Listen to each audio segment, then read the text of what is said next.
नमस्कार, मैं डॉक्टर गुंजन गर्ग, सहायक आचार्य, राजकीय महाविद्यालय गंगापुर सिटी, कोटा विश्वविद्यालय कोटा द्वारा निर्धारित बीए पाठ प्रथम के प्रथम प्रश्न पत्र संस्कृत के अंतर्गत रघुवंश द्वितीय सर्ग पुस्तक निर्धारित है। इसके 50 श्लोक हम पूर्व की कक्षा में पढ़ चुके हैं। आज हम 51वां श्लोक पढ़ने जा रहे हैं। हमने पढ़ा था राजा दिलीप अपनी पत्नी सुदक्षिणा के साथ महर्षि वशिष्ठ के आश्रम में रह रहा है और वहाँ वह नंदिनी गाय की सेवा कर रहा है। एक दिन नंदिनी गाय एक गुफा में प्रवेश कर जाती है, हिमालय की गुफा में प्रवेश कर जाती है और एक शेर उस पर आक्रमण कर देता है। और वह शेर क्या कहता है राजा से कि मैं शिव का सेवक हूँ और यहाँ मैं इस देवदार के पेड़ की रक्षा के लिए नियुक्त हूँ और यह जो गाय है यहाँ उपस्थित हुई है, ये मेरा भोजन है। राजा उस शेर से निवेदन करता है कि इस गाय को छोड़ दो, ये मेरे गुरु की गाय है और मुझे खा लो।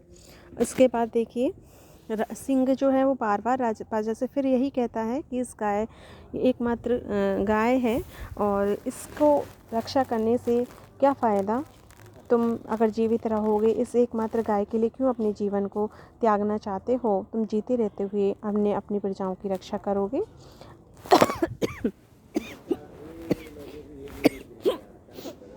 आगे पे कहता है एतावत् उक्त्वा विरते मृगेन्द्रे प्रतिस्वमेन अस्य गुहागतेन शिलोच्चयो अपि चितिपालम उच्चैः प्रीत्या तमेव अर्थम अभाषत एव।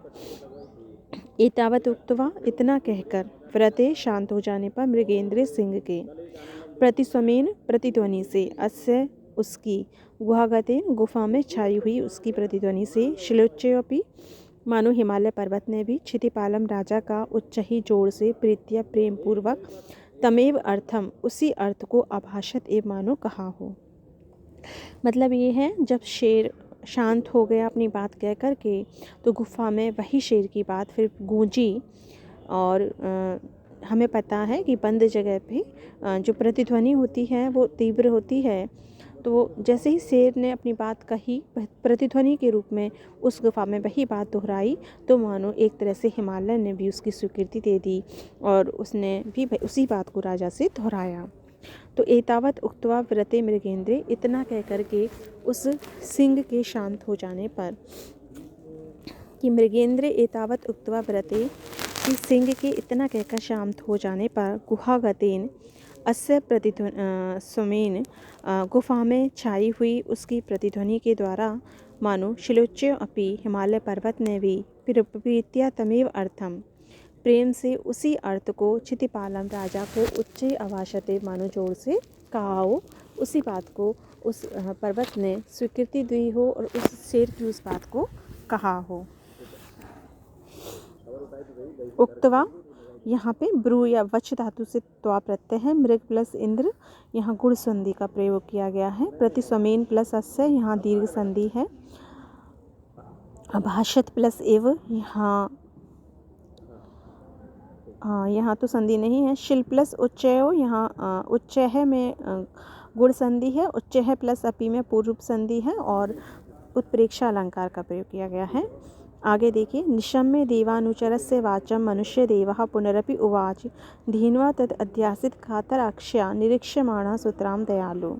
निशम्य सुनकर के देवानुचरस्य शिव के सेवक उस सिंह की वाचम वाणी को निरीक्ष्यमाणः देखे जाते हुए वाचम वाणी को मनुष्य देवः राजा ने पुनः फिर भी उवाच कहा, धीन्वा धेनु के द्वारा गाय की तरह तद अध्यासित कातर अक्षया उस गाय के उस शेर से आक्रांतित भयभीत आँखों से निरीक्षमाणः देखे जाते हुए सुतराम अत्यधिक दयालु देवानुचरस्य वाचम निशम्य, सिंह की वाणी को सुन करके, शिव के सेवक उस सिंह की वाणी को सुन करके तद अध्यासित कातर अक्षय धेन्व्या उस सिंह से आक्रांतित भयभीत नेत्रों से उस गाय से देखे जाते हुए अत्यधिक दयालु राजा ने पुनः अपिवत फिर अपनी बात को कहा कि शिव के सेवक उस सिंह की बात को सुन करके उस सिंह से आक्रांतित घायल नेत्रों भयभीत नेत्रों वाली नंदिनी गाय के द्वारा देखे जाते हुए अत्यधिक दयालु उस राजा ने फिर कहा। यानी जब सिंह ने ऐसी बातें कही कि इस गाय को तो तुम छोड़ दो, इसको तो मेरा भोजन बन जाने दो, तो तुम अपने शरीर की रक्षा करो, तो वो नंदिनी गाय और भयभीत हो गई और डरे हुए नेत्रों से राजा को देख रही थी। बड़े ही कातर नेत्रों से, बड़े ही दया की याचना करते हुए राजा को देख रही थी। और ऐसे फिर उस राजा ने अपनी बात को कहा। निशम्य नी उपसर्ग शम धातु से लिया प्रत्यय है। देव प्लस अनुचर से यहाँ दीर्घ संधि है। अपि प्लस उवाच यहाँ पे यण संधि का प्रयोग किया गया है। निरीक्षमाणः निर उपसर्ग ईक्ष धातु से शानश प्रत्यय का प्रयोग किया गया है। आगे देखिए, छतात किल त्रायत इति उतग्रह छत्रस्य शब्दो भुवनेश रूढ़ः राज्येन किम तद विपरीत वृत्तिः प्राणैरुपक्रोश मलिमसैर्वा।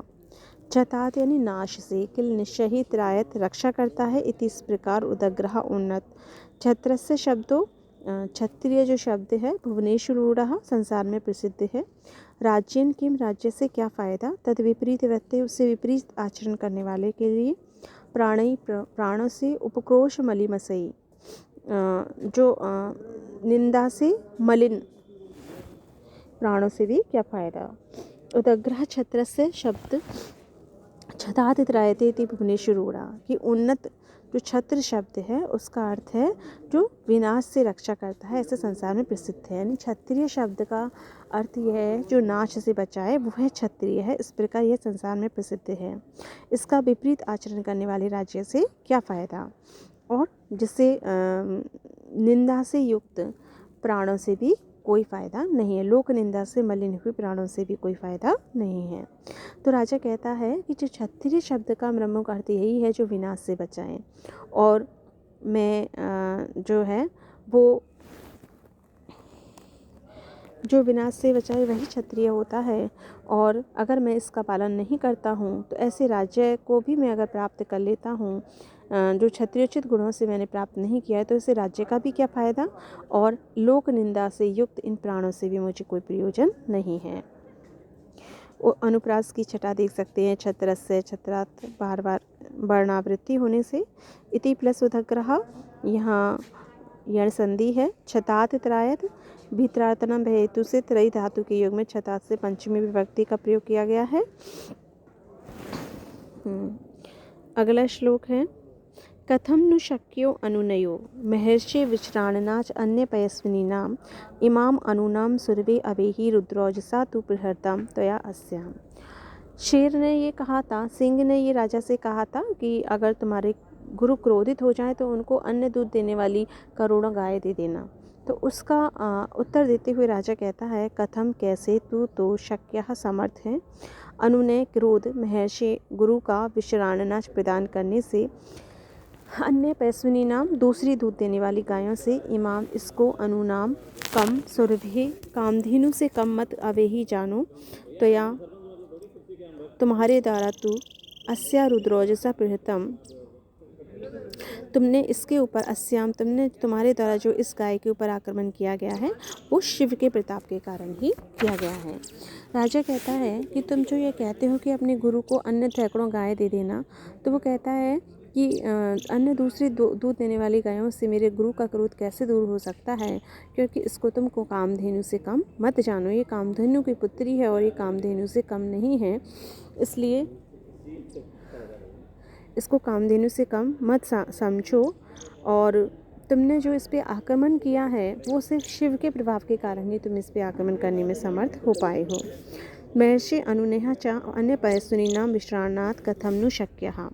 महर्षि के क्रोध को अन्य दूध देने वाली गायों के दान से कैसे दूर किया जा सकता है, अर्थात दूर नहीं किया सकता। इस गाय को सुरभि अनुनाम अवेही, कामनी से कम मत जानो, कामधेनु से कम मत जानो, तुम्हारा द्वारा अस्याम इस गाय पर शिव रुद्रोक्सा शिव के प्रताप के कारण, शिव के तेज के कारण ही प्रहरतम प्रहार किया गया है। शक्यः प्लस अनुनयः यहाँ पूर्व संधि है।